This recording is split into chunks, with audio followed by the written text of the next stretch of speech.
Philadelphia, San Jose Earthquakes, Los Angeles Galaxy, Pitch Pass, Colorado Rapids, Vancouver Whitecaps, Seattle Sounders, Montreal Impact, USA, New York Red Bulls. Pitch Pass, your all-access credential to the people that matter in MLS. Here's your host, Greg Roach. Hello, welcome. Thank you so much for downloading the episode. I invite you to check out pitchpass.com. Sebastian Salazar, our good friend, has written a couple of really good, interesting posts that we've put up at pitchpass.com that you will probably be interested in reading. So it's not just podcasts anymore. We're doing the written word as well. And by the way, if you're a young writer who covers MLS or who wants to cover MLS, get in touch with us. Maybe there's a little place for you on the staff. pitchpass@gmail.com. Alexi Lalas will join us in a few moments. We will talk about U.S. Open Cup, we'll talk about MLS, and we'll talk about the U.S. men's national team as he gets ready to cover the match for ESPN. That's happening Wednesday against Belgium. That match is taking place in Cleveland. 8 o'clock is when you will be tuning in to ESPN. So we'll talk to Alexi a little bit later. Right now, though, we talked to one of, in my opinion, one of the most exciting prospects in MLS. He's having the breakout season that we thought that he would have. It's happening now. He is a midfielder for Vancouver Whitecaps. He's Russell Teibert, and he joins us right now. Russell, how are you, sir? I'm good, man. I'm great. How are you? I'm good. I'm just going to get right to it. I'm going to ask you the most poignant question I'm going to ask you in our entire conversation. Do you feel you have the best hair in MLS? I don't know. I'll leave that one up to the fans to judge. Well, there is no fan. This isn't a vote. They don't do an MLS end of the season award, sadly, Russell. And maybe not yet. Maybe that's coming. So we can't leave it up to the fans. We have to go by what you and your peers think. So yes or no, do you have the best hair in MLS? Well, let me ask you. Do you think I do? Here's why I say yes. Because you look at guys like Yedlin who have the really like the eye catching, but they've got to go outrageous. I feel like your hair it works. You could wear a tuxedo with that and still look classy, but you can also ball out with that hairdo. So that's why I got to say you're at least the front runner, if not number one. Well, your opinion really matters to me, so I think it is. I think it might be. Now, what are we calling this particular style? Because I know you like to change it up a lot, and this new one I think is my favorite because it's the most unique. What are we calling it? Is it a modified comb over? No, it could be anything, but let's just call it the Russell Teibert. I like that. So later on, maybe when Bex announces his MLS franchise, he'll be having the Teibert as he announces it. That would be something. Now, the other thing that I noticed as I was Googling your name, one of the things that comes up is your FIFA ratings. And I got to think, first of all, you play the game, correct? No, I used to, but I don't really play too many video games anymore. Even though you're in the game? I feel like if I was in a game, I'd be playing it all the time. Even if I was really bad at it, I'd just be playing it. Yeah, my friends tell me all about it because they always play with the Whitecaps. So are they disappointed in your numbers, and have they told you? No, I mean they improved me a lot. I think you can do that in the game. I think you can improve the stats. So I think they've done that for me. Okay, they've upped your stuff. Like your movement numbers are strong, but I feel like maybe because you're so new on the scene that they've kind of had to lowball you a little bit to give you something to work towards. I don't know what my rating is, but I think it can only get better. Yeah, exactly. So I remember talking to Mark Weber of the province last season, maybe early in the season, and I brought up your name specifically because I had read a lot about you, and this is kind of before you made your splash toward the end of last season, and his response was that there was a lot of expectations for you because you're Canadian and you play on a Canadian team, but that the injuries where people had to temper your expectations for what they could expect from you because of the injuries you were having. Was that a frustrating time for you? Yeah, it was definitely frustrating. I think 2 years ago when I hurt my toe and then I hurt my rib, and I think it was things I couldn't understand or couldn't control, and I couldn't get on the field. Whereas last year I was healthy and I could control certain situations, but I just couldn't get on the field as well. So, I think both my first two seasons have shaped me and prepared me for what this year's brought. Do you feel any, is pressure the right word, or expectations knowing the kind of expectations that your country has for you and specifically the city that you're living in? No. I think a lot of Canadians within this club and within the country want me to do well.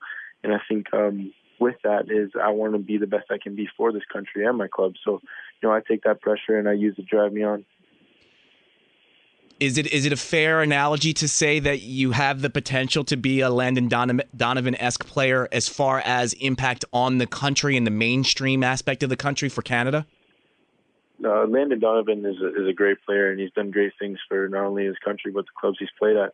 So, he's a great player, and he showed that throughout his entire career. I'm only in the early stages of mine, but I think there's a lot of time left, and I think there's some big things that I can achieve. I know that you played hockey growing up, and the big thing in the States is to make the analogy of, well, what if our best athletes were playing soccer? So they say American football, or they say basketball. You played hockey. Is that something that you think about as far as the development of Canadian soccer, is getting athletes who are kind of funneled towards hockey and maybe getting them off and starting to play soccer instead? I think hockey is a big sport in Canada. Well, obviously it is. And I love playing hockey growing up.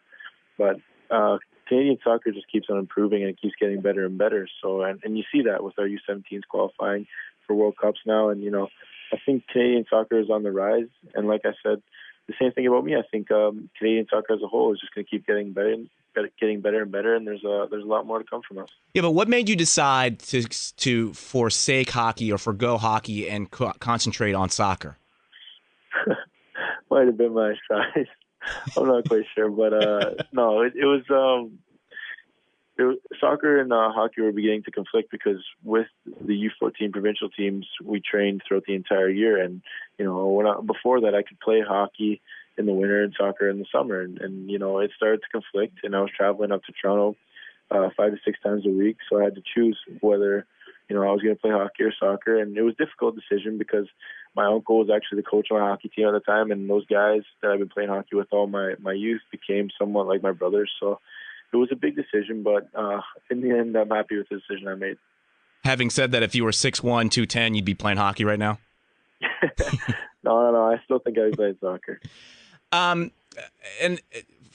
First, Nathan, your PR guy, I have to call him out because he sent an email saying that you had played in the past, and he said that you played center forward for your hockey team, and I'm thinking to myself, oh boy, what's going on with that? Center forward, Russell? Can you tell him there's no such position as center forward in hockey? Nate's got to stick to the PR stuff. He doesn't. I don't know what he's talking about. Yeah, you should have just said I'm a center, man. You should have just kept it simple. Exactly. Just say center, and then you leave the forward, right? Just leave that for soccer. Yeah. Oh boy. So, I know I'm originally from Philadelphia. I live in D.C. now, and here, obviously, American football is huge, and everybody always asks, well, when are you going to start being a Redskins fan rather than an Eagles fan? And I always say to myself, why would I change just because I'm living in another city? Do you get that kind of pressure as far as Canucks versus Leafs are concerned? Well, the Leafs, when I was growing up, they did all right, but for the past couple of years before this year, they hadn't made the playoffs. Yeah. I don't even know how long, so I stopped supporting them a little bit. Oh, Russell, come on! I know it's bad, but I stopped watching hockey in general. But I've gotten a little bit back into it. I wouldn't say I'm a Canucks fan, and I wouldn't say I'm a Leafs fan. I still like watching a little bit of hockey, and whenever I get a chance to go watch the Canucks play, I take that opportunity. You almost just started a Canadian national incident with those comments. I thought you were going to say, I don't really follow the Leafs anymore. I'm a big Canucks fan. No, I don't know if I could say that. I gotta remember where I came from. Exactly. I wanted to ask you a little bit about your relationship with Nigel Reo-Coker, who it would seem on the surface you wouldn't have too much in common with, but things that I've read says that you guys have really hit it off and really bonded. What do you think is the thing that kind of made you guys click so quickly when he came to the team?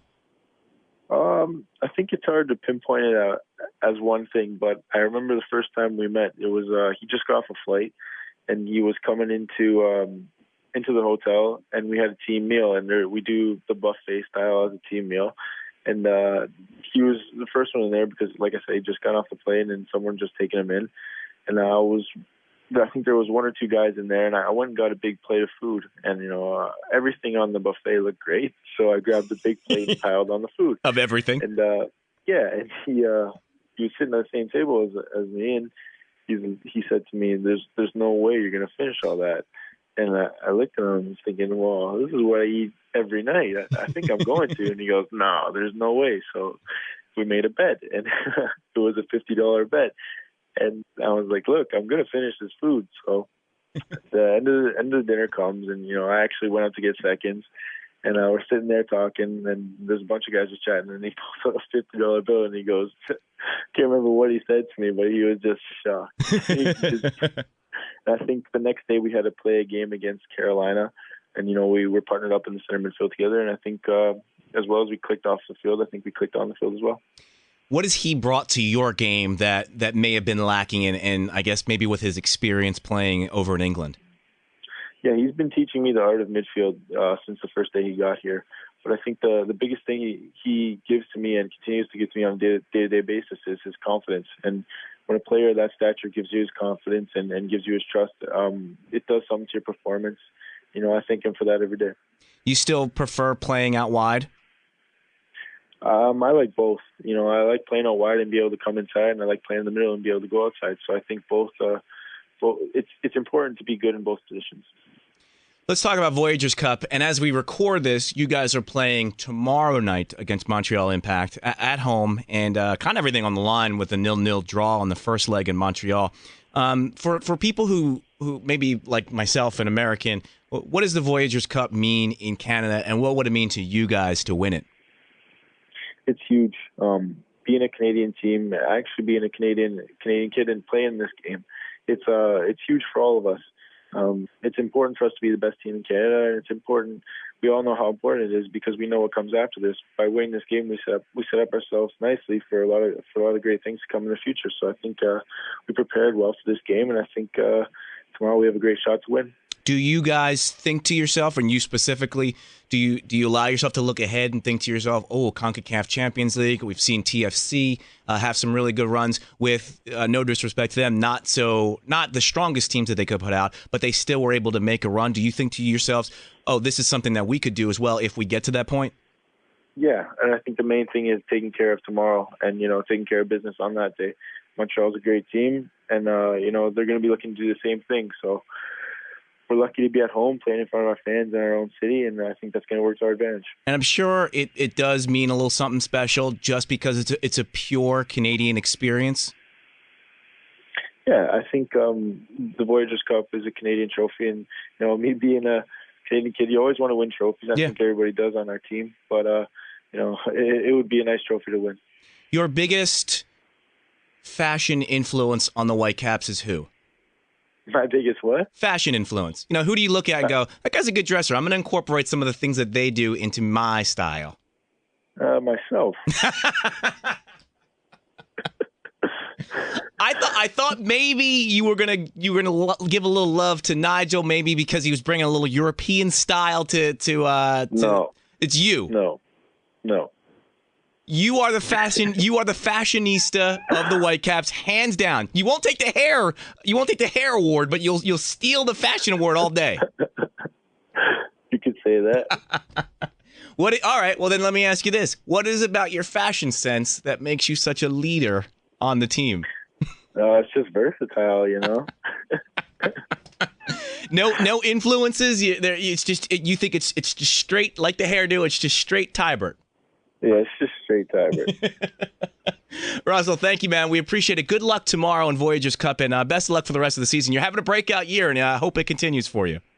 I hope so, too. Thank you very much for having me. Fun guy, and even more fun to watch. If you have not checked out a Whitecaps match this season, definitely make sure you tune in and make sure you keep a little eye on Russell Teibert as he goes about his business on the pitch. It is something to get excited about for the future of the league. And this is a horrifically bad setup for him, but we were talking to the future of the league. Let's go to the past of the league. He is the ESPN analyst who covers all things soccer for ESPN. He's Alexi Lalas, and he joins us now on Pitch Pass. Alexi, how are you, sir? I'm good. And you? Well, I'm all right. I have to fully disclose because I don't want you to listen to this podcast later and then go, hey, wait a second. We had Russell Teibert on, and I called him the future of MLS. And then as we segged to you, it was just easy to say from the future to the past. And I didn't mean to call you the past of MLS, although you were one of the founders or the rocks of MLS as we moved into this generation. Look, I am comfortable in my old age, and the old sage that theoretically has plenty of wisdom. I might be the exception to the rule, but so be it. How are you adjusting to life as the sage, as in your older age?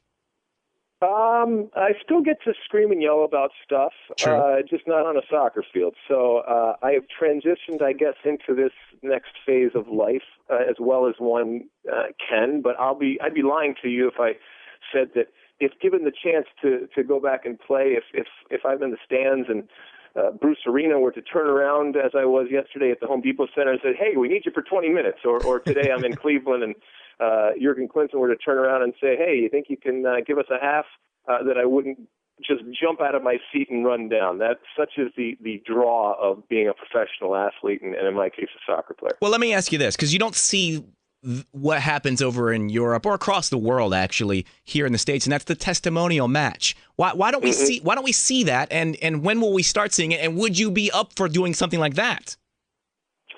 Well, a testimonial match, for those that maybe don't know, at times in the past was done for a specific reason. That was to raise money for a player that was going out, to have him live. And, a lot of athletes go on and don't necessarily have another job to fall back into. It's since gone on, and at times it is just that. At times it's much more of a celebration and an homage to a player who maybe made a lot of money, so it's not necessarily all about economics. As far as me, in order to actually have it from an economic standpoint, somebody would have to show up. And 10 or 11 people that would show up at my testimonial would be enough to maybe get me a Slurpee or two, which would be okay, but it also be kind of embarrassing in the grand scheme of things. So that would be something that I would love to do for somebody else, and I think we will see it as MLS and as U.S. soccer matures, but I don't think that we've seen it quite yet.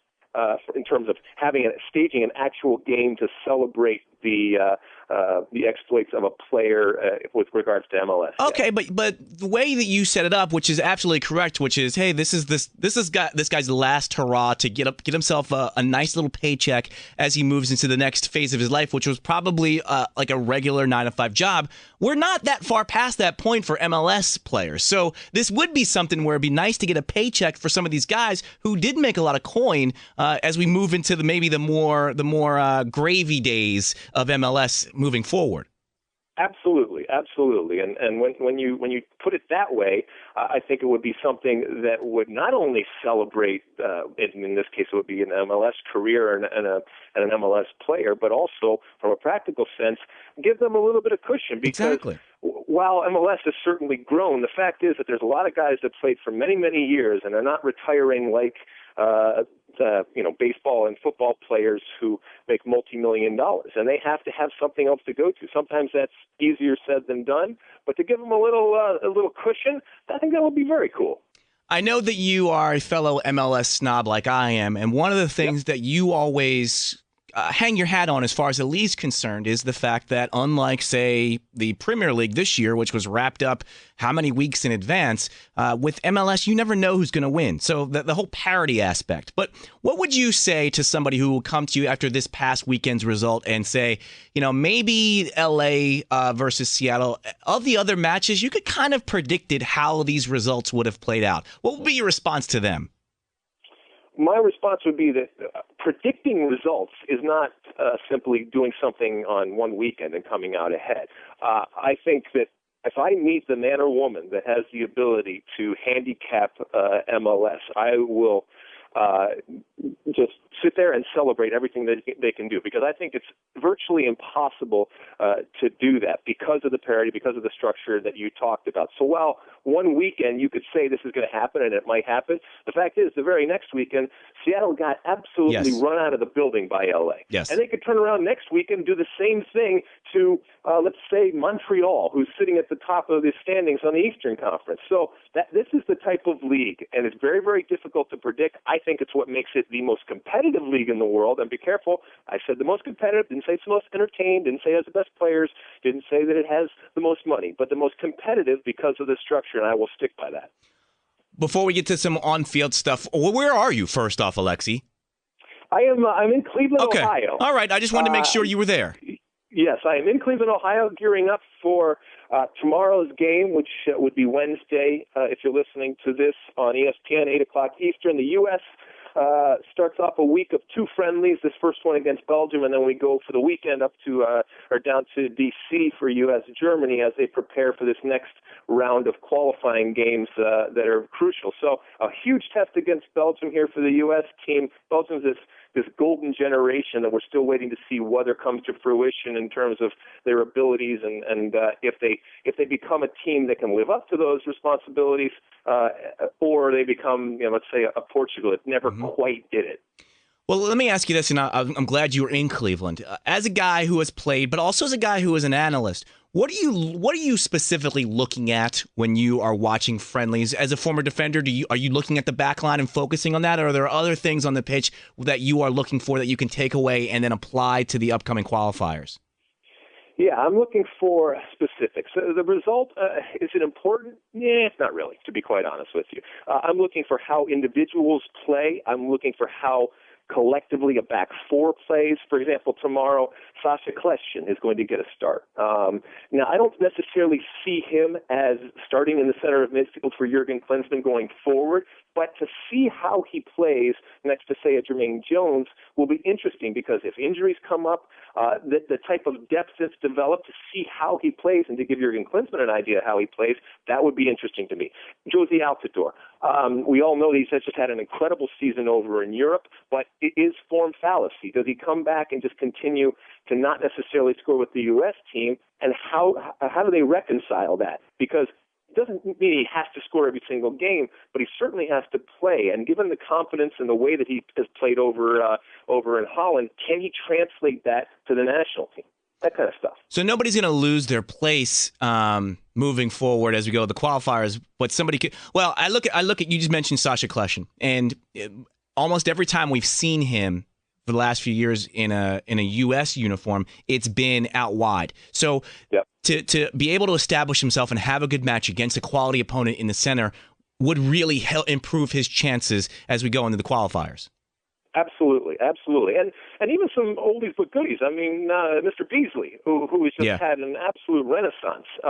How he figures into all of this, because we've seen him in the snow game, and then we saw him down in Mexico City, and played very, very well. Is he an option? Because not too long ago, it wasn't even that he was even going to be with the national team, and now we're talking about him as a possible left back. Those types of things. Beasler, who was phenomenal in the last two games, but he has very little experience. So who does he pair Beasler with? With Omar Gonzalez still there, Clarence Goodson there, Jeff Cameron, who's played out wide right in England, but now does he come back in the middle? All of these different questions as to how that back four is going to look like, because it was solid those last couple of games. And is that the back four that he's going to go to, knowing that it was just two games? They're still very, very young and inexperienced, but at some point you got to kind of go with a back four and say, these are the guys that I'm going with. Do you feel, because you said results don't matter as much, do you feel as if there is any pressure on Klinsmann with these two matches, or is he totally off the hook based on the last two matches? Yeah, he's totally off the hook. These would do absolutely nothing in terms of determining if you were to stay on the job. I think that they are big picture type of opponents because they don't approximate the competition that the U.S. is going to face coming up in the qualifiers in the CONCACAF region. But I think these are games that Jurgen felt they're good teams. They're teams on the rise. I actually think the Belgium game is going to be more difficult for the U.S. than Germany. I agree. And I think he looks at it as if and when they get to Brazil next summer, these types of experiences will help them compete. Won't necessarily help them compete from a qualification standpoint, but he's looking at this much more in terms of a big term, a long term, and next summer. So you say he's off the hook, but even to the media and to the common fan, don't you want to see that he puts out the right tactics against teams like this?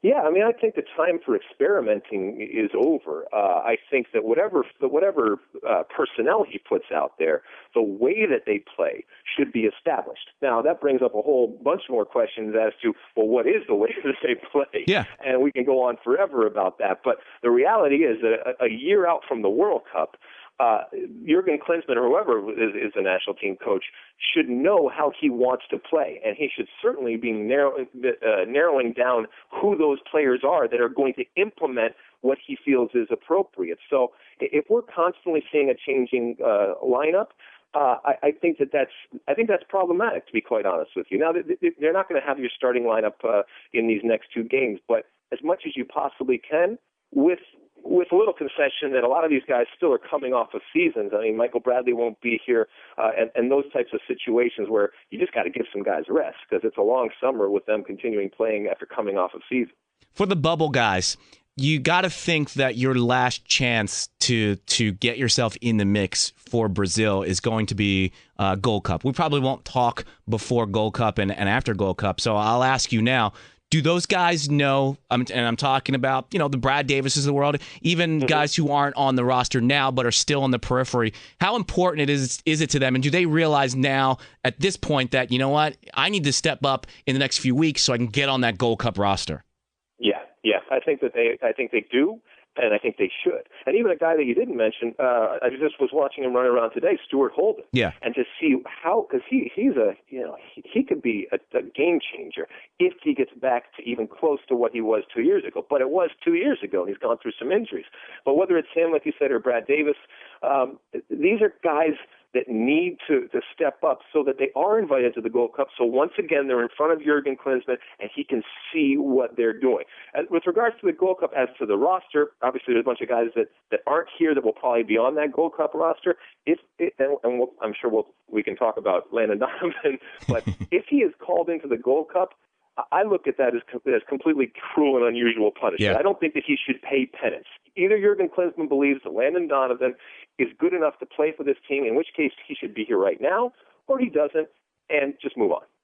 Yeah, the Gold Cup, he shouldn't need to prove himself on the Gold Cup stage. There's a lot of guys who need to prove something, and I think even take Landon the person and how he should be treated out of the mix. I don't even think he should be taking up a roster spot because you know what you're going to get from him. So there's really nothing for him to show at Gold Cup when there could be somebody else in the league or an American who does have something to prove for Gold Cup.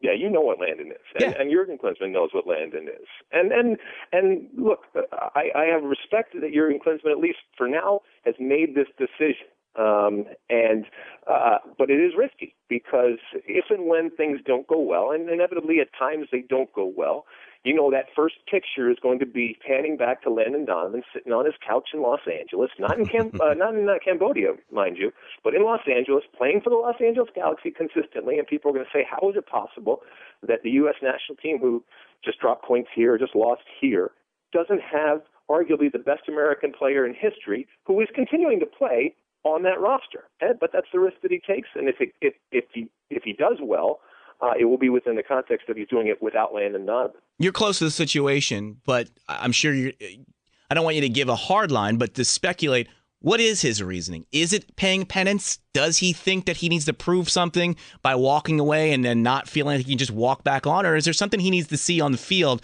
that will make him go, okay, now you're ready, come back? I think it's rooted in this concept of, and I hate the phrase, but team spirit, because it's impossible to define, but everybody recognizes that it's essential. And the decision that Landon Donovan made, which everybody respected, including I respected it, I'm sure Jurgen Klinsmann respected it, has consequences, though. And those consequences were immediate, but they're also long-term in that he made a decision at a crucial point not to be a part of the group. And I think that weighs heavily on Jurgen Klinsmann going forward because he understands, and rightfully so, that the cohesiveness of the group is crucial, and it's very fragile, and it can become shattered very, very easily. And while he's a great player, and certainly we don't have a bunch of Landon Donovans just sitting around, which is why the incredible consternation of not having him there, I think he is just really wary of having the Landon Donovan come back in, given the baggage and the history, and what message that sends not just to the players who are new, but the players that have been around and now have gone through these battles, which is where you kind of establish your identity. I mean, that snow game, we laugh about it, but being able to have that as a touchstone for players is huge. Yeah. Even when they're sweating their you-know-what off, maybe next summer down in Brazil, to be able to talk about, hey, remember when we were playing in the snow? That performance got us here. And those are important. Don't underestimate the value of those types of things. Well, and to play right into that team spirit mentality that Klinsmann seems to value so much, that's the whole reason he included Stuart Holden, who, if you want to go based on where he's been doing, it's very similar to Landon without actually the track record of the last month of on-field success. How's he looked in training? He looked okay. It's been a long time since I saw him play, so to be quite honest, it's hard to kind of do the compare and contrast. Yeah. But he was tonight. He was playing in the small-sided games with a yellow penny on, so he was playing for both teams and attacking for both teams down the middle, and so everything kind of flowed through him. But obviously, you have no defensive responsibilities. If Stuart can come back and provide that individual brilliance, whether it's out wide or in the middle, I think the loss of Landon Donovan is a little easier to take because Stuart, when he was at his best, was special and took people on. I don't think he's there yet, but I think it is important to have him in for his well-being and his psyche within the group. And I think that will accelerate this process if he's going to get there. Okay, which is great for Stuart Holden, but your opinion, should he be there if he is still a guy working his way back from a really, really bad injury? Yeah, because I don't, form is fallacy to me. I've said it before. I don't care if you scored a bunch of goals. It is a personal opinion of a coach. Of course, every coach comes in and says, yes, I need you playing well, and yes, I need you starting, and yes, I need you committed to your club team. So it's all a bunch of BS. Now, do you hedge your bets and do you want that? Yes, of course. But just because a player isn't doing that, or just because a player has not scored goals, or isn't starting all the time, or is coming off an injury, it doesn't mean that coach isn't going to call him in. It happens all the time. They publicly can't say that, but the reality is that a coach is going to call in the players that he feels are best going to implement that system. And it has absolutely nothing to do with the club form. I know we talk about it a lot, but all things being equal, of course, I'd love to have a guy who's playing consistently, and if he's a goal scorer, scoring. But it doesn't necessarily mean that you're going to call him in completely based on that. All right, I want to get on two MLS things before I ask you about MLS on-field stuff. And first is, we can't talk about results. It's all happening as we record, and that's U.S. Open Cup. What are your thoughts on Bruce Arena taking a pass on the flight to the East Coast to accompany his team as they play? I can imagine myself as a player sitting on that plane heading out to play in it. And look, part of Bruce's value and his skill, his ability is rooted in an incredible ego. And I say that with an incredible amount of respect because it's ultimately what fuels him. And a belief in himself, an arrogance, and a positive arrogance, and a belief that what he is doing is right for the club. And I believe he probably believes that what he is doing is right for the club. Does it send the greatest message? No. But it's also dependent on how the team does. And if they go there and win, then it's all right, whatever. But if they go there and lose, then once again, it's that risk that you take. Would I want my coach, if I was playing on the Galaxy, to do that? No, and I'd probably take offense to it at the time. But maybe we'll find some other reasoning as to why that is happening. And if anybody certainly has earned the right to do something like that in terms of the overall results, which is the most important thing at the end of any season, it's Bruce Arena. I agree with that, but I also like Siggy Schmidt's response, which was why he was there, which is if I'm going to ask my guys to get on a plane, take this cross-country flight to play this match, I need to be able to do the same myself. And I think that sends a message to your guys of, look, I'm not bringing my best guys, but I'm here with you, and we're going to be playing this match, and it's important. Yeah, it does, but, Ziggy Schmidt's team got their asses handed to the other day, too, and Bruce Arena was on the other side. So it is ultimately about winning. But you do, we talked about hedging your bets a little earlier. If you don't go and you lose, then you look that much worse. And Bruce Arena will look that much worse if his team goes there and loses.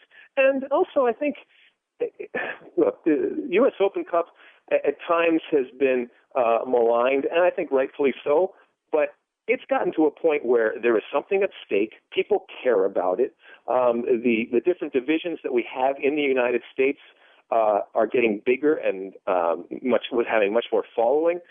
I think it deserves the respect. I'm proud to say that I am a winner of the U.S. Open Cup, and I think that any coach who who's coaching a team at MLS should show some respect for it, because at times it hasn't had respect. And I think it's gotten to the point where it deserves the respect, especially in the 100th year. And I that's where I was leading up to, Alexi. I'm glad you brought it up, and that is, if we're gonna be told by many different outlets that this is an important cup that we need to pay attention to as MLS fans, as fans of American soccer, or as fans of soccer who live in the United States, Don Garber sends out a good luck to all of the 18 MLS teams that are in the competition starting today. When you hear all this rhetoric, and then on the other side of the coin you get but some of the coaches didn't bother to make the match. That kind of goes against everything that we're being told as to why it's important. It should be important to us, the neutral observer. Exactly, and you should, if you think that it was wrong, you should make your voice heard and tell and whether it's being a fan of a different club, or if you're in the media. Listen, this is what makes the world go round. This is what I love about sports. It's having debate and arguing, and there's certain people that might feel doesn't matter, and there's others that might feel this is incredibly disrespectful.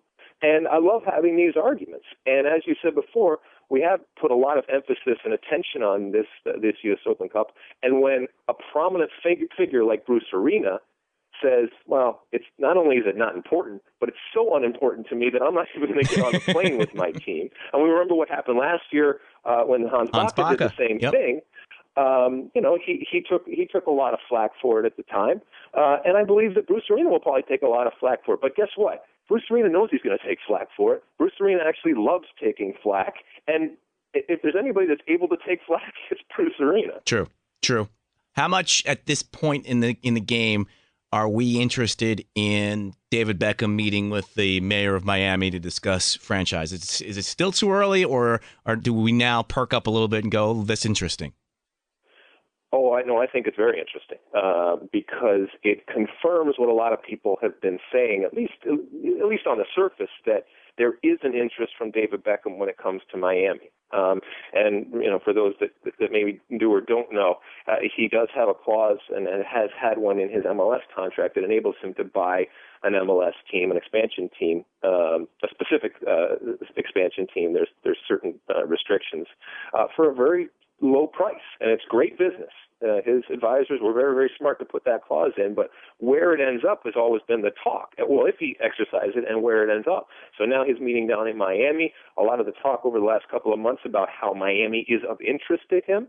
Now this is starting to get interesting for Miami. From a business perspective, I wouldn't go there, but I'm not David Beckham, and I certainly don't have the funds and the and the ambition to do something in Miami. I think there's other places that could that aren't maybe as sexy, but certainly could maybe from a business perspective be more beneficial. And that's exactly where I was going next. In if you're thinking the same quote unquote non-sexy teams.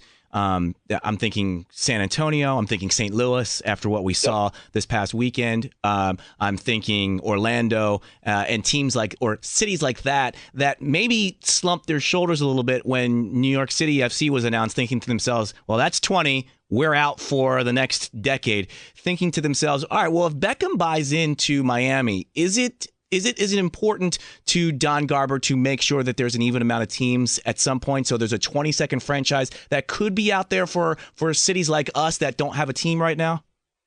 Absolutely. I've said all along that I think they go to 24 and then they put the kibosh on it for an extended period of time. So it would be dumb from a business perspective for Don Garber and the owners to say, oh, that's it right now. It just keeps getting bigger, especially after what happened with NYCFC. So I think that's a long way of saying for those other potential ownership groups and potential locations, I think that there is some promise. And if David Beckham and his group were to come in and do something in Miami, you can't have 21 teams. You just continue on. I think it goes to 24. The teams that you mentioned, the locations that you mentioned, I think are very, very interesting. And I'll tell you what, my time in St. Louis last week, that could be another Kansas City type of situation there if done right. And you're looking at a huge rivalry as well. Does 24 teams mean two almost separate conferences where never the two shall meet, American and National League type of situation? Yeah, I think you're looking at that. Just because of the distances involved, and we always talk about how different it is. You're looking at something like that, and maybe some sort of hybrid interleague type of situation. Regardless, it'll probably be pretty complicated. Yeah. I want to ask you a question because we threw out that you were going to be on to our Twitter feed at Pitch Pass, and we got a question. I want to throw it out there just to make sure that people know that we are listening. And the question was, ask Alexi how effective Don Garber's plan for improving MLS quality of play, TV ratings, etc. How effective has it been, and what do you think needs to be done as a next step as far as a plan for marketing the league? I think that Don Garber will be looked upon by the owners. I think he's looked upon now by the owners with great respect, and will in the future be looked upon as a very, very good commissioner in terms of guiding not just the expansion, but also some contraction early on in his tenure. And whether it's the TV contracts and the additional TV contracts that have come up in terms of selling it, whether it's the championing the designated player type of situation, all of this has happened under his watch. So I think that I don't agree with everything that Don Garber says or does, and I talked to him this week, and we had a nice long conversation about NYCFC. And I enjoy talking to him because he thinks about this league. And I know he takes a lot of flack, as we all do, but he does care about this league. I am confident in saying that. Doesn't mean that I agree, like I said, with every decision that he makes. But I think when you look at like I said, the expansion and what has happened to the league under his watch, you can't help but be pretty impressed with what he's done. Going forward, to answer the second part of that question, we really got to do something about television and the ratings and getting more people interested. How he goes about doing that and how we go about doing that. Well, that's a whole long podcast to do. But at some point, we got to figure out a way to get people on a consistent basis watching MLS nationally, and also with the recognition that the regional part of the TV is getting bigger and bigger and bigger. And maybe in certain ways, it's parallel to what baseball has, where it's not always the national thing that sells, but it's much more of the regional thing. But at some point, we got to figure out a way to get that national component as part of it. Last thing before I let you go, and I'm sure you're probably a little skewed based on what you saw in Los Angeles this past weekend. Best team right now in MLS, is it the Galaxy? Wow. Because they're coming off a period where they weren't playing well. Yeah. I think right now, I'll tell you what, New York looks very, very good in that not only do they have the stars and the swagger, but they also have an ability to come back. Now, they still at times make crazy and dumb decisions, but they seem to recover for them better than previous New York teams, and that's a quality that I think is important in MLS. They just come back and they find a way to get results. That's an interesting team. Montreal right now, everybody's just kind of waiting for Montreal to fall off, and they haven't. So I think that they right now could be the best team. But I'll tell you what, Dallas, I probably have to give the nod to Dallas right now. Okay.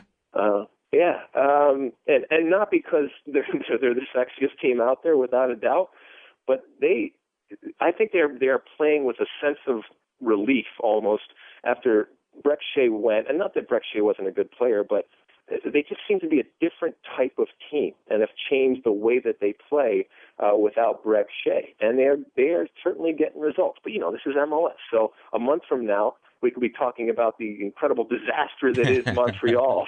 So anything can happen. That's why I didn't want to say informed, because of your form is fallacy argument. To me, I just feel like, and the New York and L.A. are great examples. I don't know if you can win with the keepers that they have right now. And so then I start scanning around going, all right, what team is got really good quality? And then they have that special keeper. And that's why I keep kind of coming back to Sporting, because I trust Jimmy Nielsen much more than I trust Cudicini or Robles. Yep. Although I will say, in watching L.A. this past week, Jesse Zardes, who has come on, yes, that kid is the real deal. And not only is he just good for being young, but he provides the Galaxy with something that is very, very important. He stretches the field, and he scares the bejesus out of defenders with his speed. He's still raw, but he also, the most important part of the equation is that when he does stretch it out, he frees up incredible space for Robbie Keane. And look, that was the worst 45 minutes that I have ever seen the Seattle Sounders play, without a doubt. But the way that LA capitalized on it, and the precision and the possession that they were able to capitalize on, a lot of it had to do with Zardes. So, but the goalkeeper situation, you're absolutely right. There's not a lot of goalkeepers out there that are just incredibly commanding right now. And Jimmy Nielsen isn't your traditional type of goalkeeper in any stretch of the imagination, but he just seems to have an understanding of where to be, and a calm that he exudes even through his craziness, if that even makes sense. And then you have to assume that the Galaxy are a month away from bringing in major reinforcements, even if it's just one DP, but it's kind of an assumption that that's what's going to happen. So you also have to keep that in mind as you start moving forward and thinking about teams that you need to be scared of moving forward. Yeah, I mean, they have a designated player spot open, and they are this super club, and so there's the expectation that they will sign somebody to bolster it. Obviously, Frank Lampard has fallen through with him signing another deal at Chelsea. I did talk to the president of the Galaxy, Chris Klein, and he was actually pretty honest, saying, look, we have this opportunity. We know there's pressure for us to sign somebody, but if it's not the right person, we're happy with what they have. Now, I don't know if that's going to be great news to the ears of LA Galaxy supporters, but they also are coming up against a situation where both Omar Gonzalez and Landon Donovan are out of contract at the end of the year. So this whole question of, do you make Omar Gonzalez a designated player going into next year, going into presumably what would be a World Cup appearance? And does the LA Galaxy have a vested interest in doing that, as does MLS, having an MLS player like Omar Gonzalez still playing in MLS when the World Cup rolls around? So all these different questions, but it's fun. It's a fun league to follow. Totally. I totally agree with you. Alexi Lalas, thank you very much. Tomorrow it'll be ESPN in Cleveland so it's U.S. national team versus Belgium. 8 o'clock, Alexi? You got it, 8 o'clock on ESPN. Thank you so much, man. We appreciate you taking some time. Anytime. Pitch Pass. This is your voice. This is my red, white, and blue. This is my anthem to you. For more show information, go to pitchpass.com.